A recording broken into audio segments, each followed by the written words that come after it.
Alright, I'm here to talk to you today about some of my favorite things as far as guns go, and that's big bore revolvers. I have been a fan of big bore revolvers since I was a young kid. Growing up, my dad had and still has a very early 3-screw frame Ruger Black Hawk in 41 Magnum.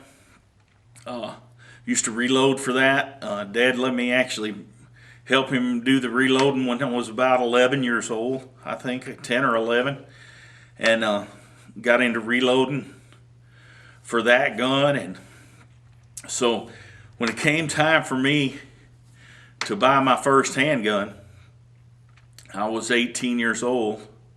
And now I know what you're thinking. You're like, now hold on, don't you have to be 21 to buy a handgun? Well, that's the cool thing about this. When I turned 18, which was in April of '81, when I got some of my money for graduating high school, or when I got my money for that from all the family and friends that sent me cards, thank you for that, by the way. I bought three things. I bought, and I know this is going to be hard for you to believe, but I bought three things, and the first one was a very good cowboy hat, which is a Resistol. Still have it to this day. It's a little worn, but on occasion I still wear it. And I bought a guitar. Still have that. As a matter of fact, looking at the values of them the other night on the internet, and it's just hard for me to believe that guitars perform the way they do as far as collectability and holding their value. And the third thing I bought was a gun. Okay, I bet you had already guessed that, right? What I did, I went to Dixie Gun Works, and I want to tell you right now, it's one of my favorite places in the world. I've got their catalog, their big catalog, and you can just sit and look at that for hours of the neat things that are in there, and let alone going into the store and seeing everything they have. I think a lot of Obion Countyans really don't realize what a cool place that Dixie Gun Works is. But I went into Dixie Gun Works at the tender age of 18, and I bought my first real handgun. Now, thankfully, because of our federal laws, I could do that at the age of 18 because our federal government does not consider this to be a handgun. Okay, this is a U-Birdie reproduction of a Colt second model Dragoon. You know, if you've seen True Grit, that's the one that Maddie is carrying in the bag, and John Wayne says, "Hi, God, girl, that's a Colt's Dragoon." And, the reason I chose this model, it was either between this or a Walker, and this is what you can say is the improved version of the Colt Walker, because this one has a cylinder latch. The Colt Walkers didn't have that. They relied on a leaf spring to hold them up, and everybody was pretty much in agreement that when you shot one of them with a heavy load in it, the loading lever would fall. Well, that could tie your gun up. So I didn't want that. So I got the second model Dragoon. Still got the square back trigger guard like the Walker, which I thought was cool. And it has an 1.5 inch shorter barrel than the Colt Walker, which shaved a little bit of weight off of it. So this thing comes in at right around 5 pounds. Now that's funny when you think about it, because I have rifles now that weigh around 5 pounds. So that's pretty amazing. But what made these handguns stand out is that until the introduction of the .44 Magnum in 1955, these were the most powerful production handguns ever made. Now you consider these Dragoons, I think they started making the Dragoons in about 1849, 1850. The Walkers, 1847, 1848.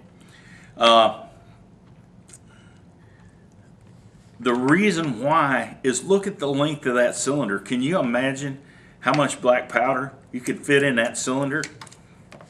Let's take it out of there. That is a very long cylinder. You could load that with a 454 caliber round ball. If I'm not wrong, they're about 150 grains. Y'all can check that. I don't know, 150, somewhere between 150 and 170 grains. You could put about 62, 64 grains of triple F black powder in this thing, and you could attain speeds with that round ball approaching 1,300, 1,325 feet per second out of this gun. And that's definitely better terminal ballistics than a 357 Magnum. So these things were pretty awesome in their day. Now, I will let you notice that this one has, I had to put a taller front sight on it. And that's because the old Colts and their reproductions with no top strap, for some reason, they just had a little bitty nub of a front sight. And all of them from the factory shot high. And I don't mean a little high, I mean very high. So, I mean, usually they're about dead on. If you hold 6 o'clock on a 12-inch gong at 100 yards, it's pretty much dead on. But, you know, when you're talking handgun, most of your shooting is not going to be 100 yards. So I put a taller front sight on there. You can see that's just a little piece sawn out of a 30-06 case, annealed and hammered flat, and I just basically set it down over that sight and silver soldered it over the factory sight and silver soldered it to the barrel, and then filed it in so that it would put them exactly where I wanted them to put them. And carried this gun religiously for probably the next 3 years when I was out tromping and doing things, until I bought my first cartridge revolver. Now, also got this holster here. This is the holster that my dad made for it. I told him I don't want anything fancy. I want a simple holster just like they would have used in that day. And this is pretty much it. They fold the leather around the gun, they put a little bit of lace there, and then they'd stitch them in a belt loop. And sometimes wouldn't do that. Sometimes they just cut them in a belt loop. But I wanted it stitched because I felt like the pistol being so heavy, I didn't want to put any cuts in there with a knife. So that was my first. And this is the one that I shot. You probably heard people say about me killing the starling at 80 yards and just absolutely turning him into an explosion of feathers. This was the cap and ball revolver I did it with. And, you know, me and George were shooting together. I fired it, and we had the fan smoking. We just saw, about the time we got a path through the smoke that we could see through, we saw that bird just absolutely disintegrate. And you know, that's one that everybody has remembered, one of those shots I made. Now years later, I would get this. This is a reproduction of an 1858 Remington, and I shot this as well as that in muzzleloader competition for a revolver. And this is a very accurate, but it doesn't hold near the gunpowder that the old Colt Dragoon holds. So Dad also made this holster for me. You can see this a little more complicated design. It's rawhide reinforced top, and of course both the holsters are left-handed, and that's because I'm left-handed. And this is also the summer I was 18. I rode a Greyhound bus to Detroit because I had good friends, Greg Perlongo and Nori Pinion, who were graduating high school. Still friends with them, by the way. The only difference is they live in Tennessee now. They got wives. And I had to ride that bus we were going through like Cincinnati, Toledo, and Detroit, and I didn't think a country boar to be in them sort of places unarmed, so I loaded this booger up and carried it in a carry-on bag with me all the way to Detroit. I had it within arm's reach of me the whole the whole trip on the Greyhound bus. And this gun has a feature that would really be forgotten, but you could actually load all 6 chambers on this, and it has a little nib in between the nipples that you could actually set the hammer on that, and it would lock in place. So you could actually load all 6 chambers of this, as opposed to, for safety's sake, on the 1873 cartridge revolver that Colt made, you really should only load 5 in that and leave the hammer resting on an unloaded chamber. But this was a feature they had that I thought was pretty cool, and just really love those big bore cap and ball revolvers. If you're not shooting cap and ball, you're really missing some fun, because they're a lot of fun. And when I'm loading the Colt Dragoon, and there is a video of us shooting the Colt Dragoon, and I do make a 100-yard shot on the man on the hill with this in the video. But this is a 26 grain spout, and I would actually put 2 of these in each chamber of that. So I routinely shot 52 grains of triple F behind a 454 ball. And I remember in muzzleloader competition, I always felt like I should compete with a combat load, you know, with a real load. Some guys would put like 15 grains of black powder, and then they put cornmeal to take up the space in the cylinder, and before they seated their ball. Not me. I always shot a full combat load. I felt like you ought to compete with the load that the people used who actually fought with them. So it would just, everybody on the line would just absolutely jump and stare at me whenever I touched this thing off because they were shooting like 15. One guy asked me once how much powder I had in there, and I told him all about 52 grains, and he said, I only shoot 30 grains in my 58 caliber muzzleloader.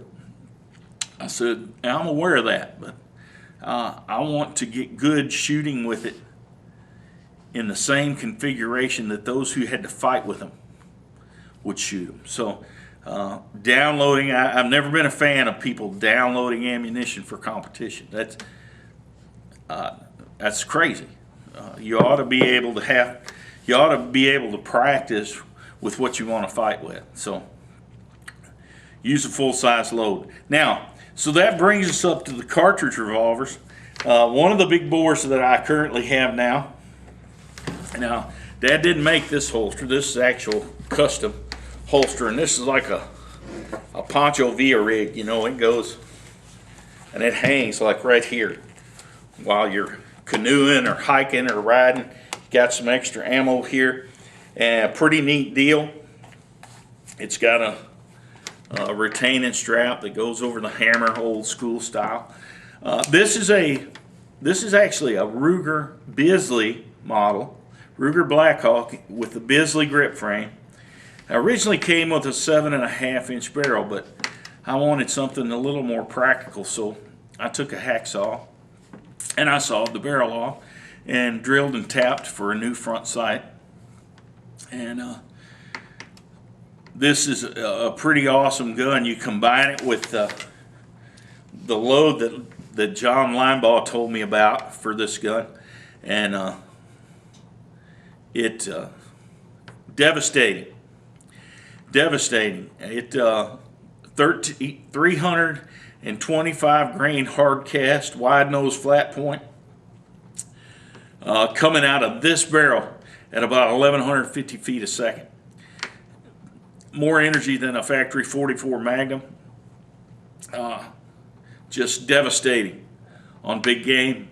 He told me that he hunted buffalo with this loading, before he designed the 475 and 500 line ball, this was the load that he used.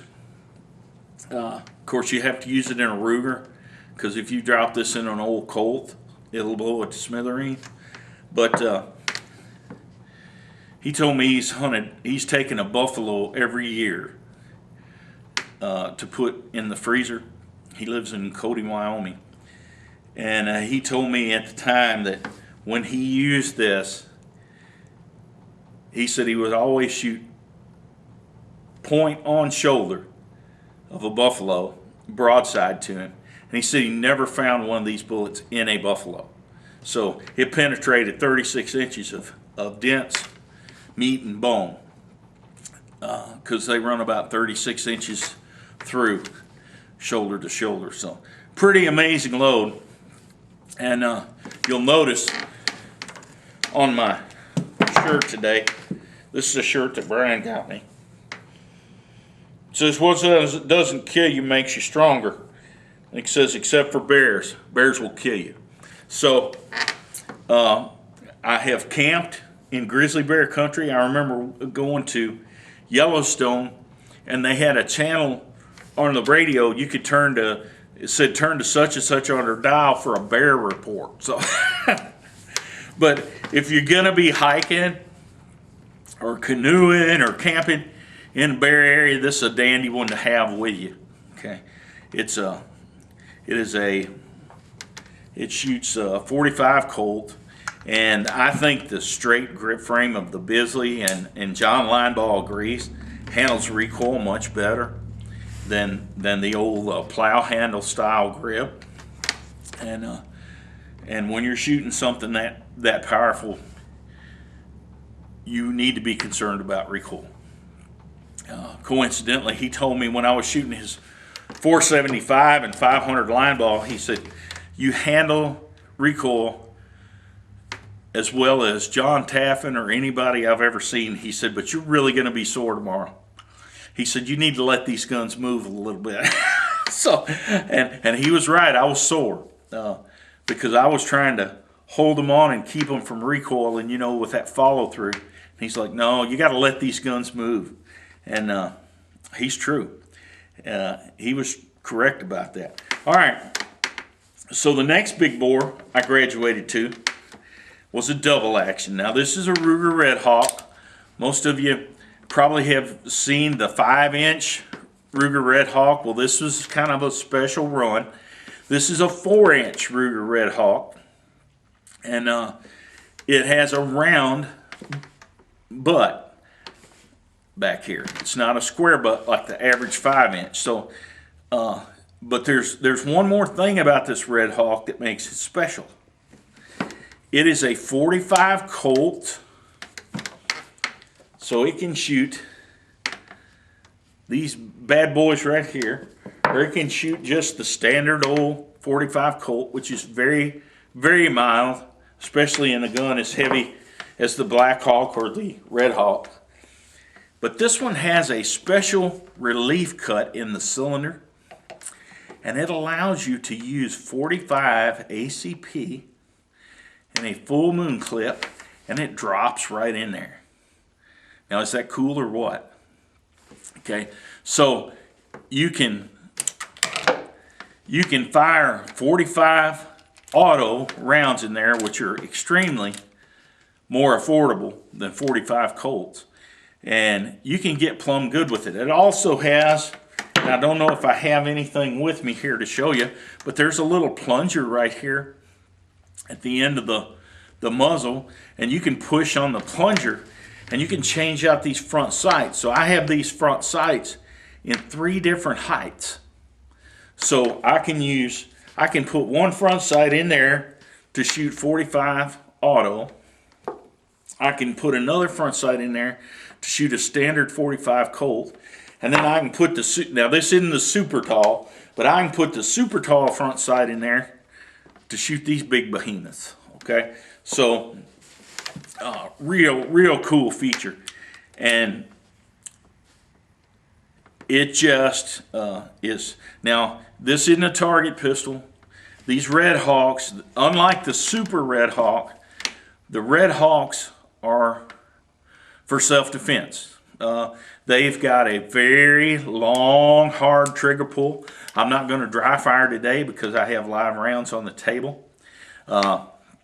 Anywhere that you have live rounds, you just don't need to dry fire. Okay, so since I have those on the table, I'm not going to dry fire, but I will tell you the double action trigger pull on these from the factory is darn near 20 pounds. But they hit the back of that cartridge like a runaway freight train. They are made to be used in self-defense, up close and dirty, bad situations, in country where you're liable to run on something that can eat you. Okay, so unlike the Super Black Hawk or the Super Red Hawk, the regular Red Hawk, I mean, it's not a target pistol. So I done a little polishing. I got this trigger pull where it's decent, and of course because it's Ruger, it's got a very good 2-stage double action trigger pull, and you can get right to that point where the gun locks up and you know that hammer's fixing to fall. And very, very good quality big bore revolver. Now, you know I have big bore semi-automatics. I know I've already done one on my Colt government model that I bought when I was 21. Another one that I sometimes, depending on where we are, what we're doing, sometimes the good thing about having holsters custom made is that a lot of times you can get lucky. You can have them where they'll work for a couple different guns. Now this is a Smith & Wesson model 645. If any of you used to watch Miami Vice, that's what Don Johnson carried from the second season on. And it's a huge, heavy piece of American-made steel, and it shoots the 45 auto. And you know what? It fits real perfect in this same holster, using the same thumb strap to secure that in the holster. So I had my dad. A lot of benefits of having a father that owns a leather shop. Okay, when it comes to guitar straps and holsters, and if I get an idea, he's hip to help me out with it. So I can actually take this off of here, and I can actually replace it with this, which holds one magazine in the place that these revolver rounds are held. So I have a big bore semi-automatic with an extra magazine close at hand. So pretty cool deal. These guns right here, I think, this is a true double action, which means, you know, long double action trigger pull on the first shot, and all subsequent shots fire from a single action. It just a really cool piece. I like it just simply. The only reason I got it is because that's what Don Johnson used on Miami Vice. I was a big Miami Vice fan. I mean, I even used to smoke Lucky Strikes, you know. So I thought that was cool to show on TV. And I was about 21 years old at the time. And of course, later in life, when I was carrying the 1911, I decided to get me one made. And this is the one I call, you met Betsy, this is the one I call Betty Lou. This is a Colt Combat Commander, also a big bore. You can tell by that huge hole in the end, that's what we mean by big bore. It has a very big pipe for that bullet to roll down. It shoots a big slug. So I actually had this one built for me, and it was a standard Colt Combat Commander, and I had Smith & Wesson revolver sights cut in, milled in to where I could put those on the slide. I had ambidextrous safety because I am a left-hander, so I had to have ambidextrous. And I, of course, had the beaver tail, the extended beaver tail. I think this is a King's, maybe, extended beaver tail, but I liked it. Of course, I had to have the frame bevel, but all that was done for me by a guy in Covington who builds 45s.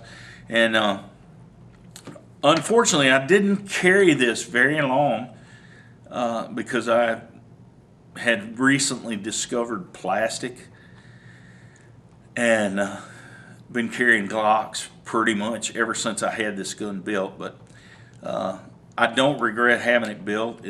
I got a good deal on the base gun and with all the parts in it.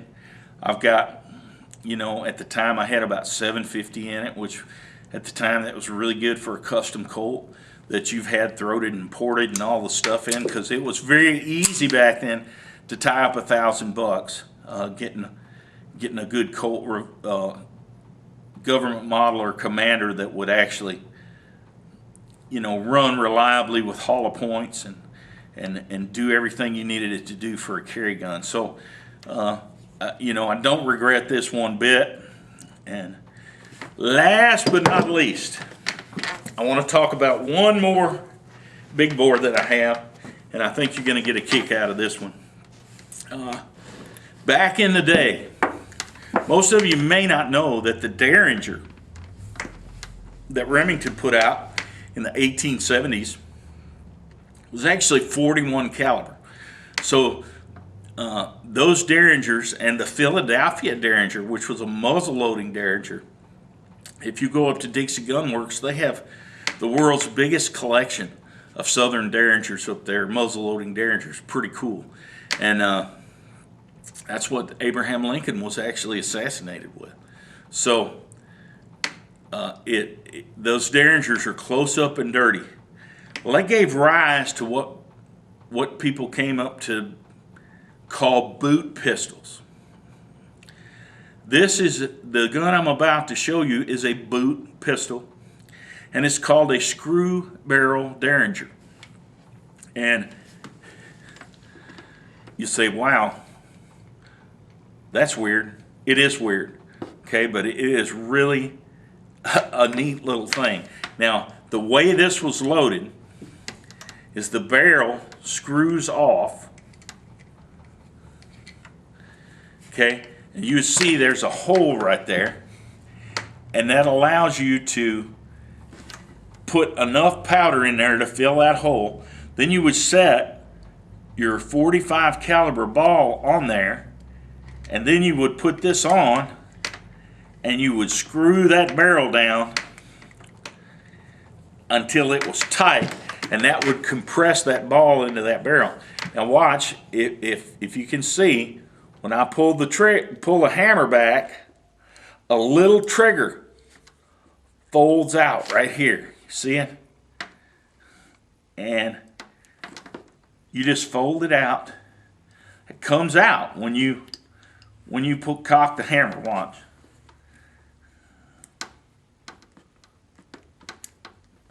Okay.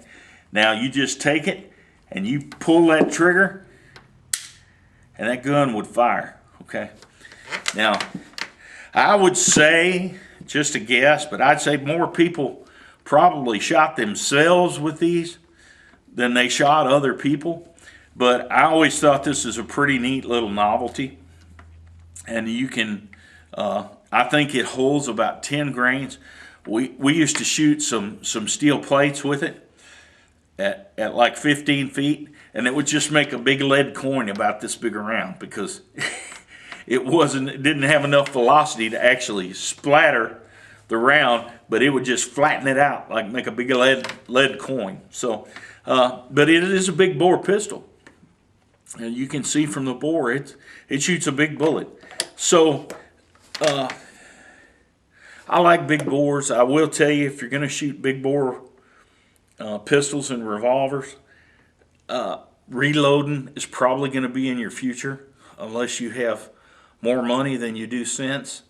And so the whole reloading thing, to me, it's all enjoyable. I have fun doing it all. And I hope that you have enjoyed this video. And if you have any comments or questions, put them down below. I may have, there may be something I just totally forgot. I'll probably go back through this and see something I said wrong. That happens quite frequently. But, you know, comment, like, share, and I'll talk to you later.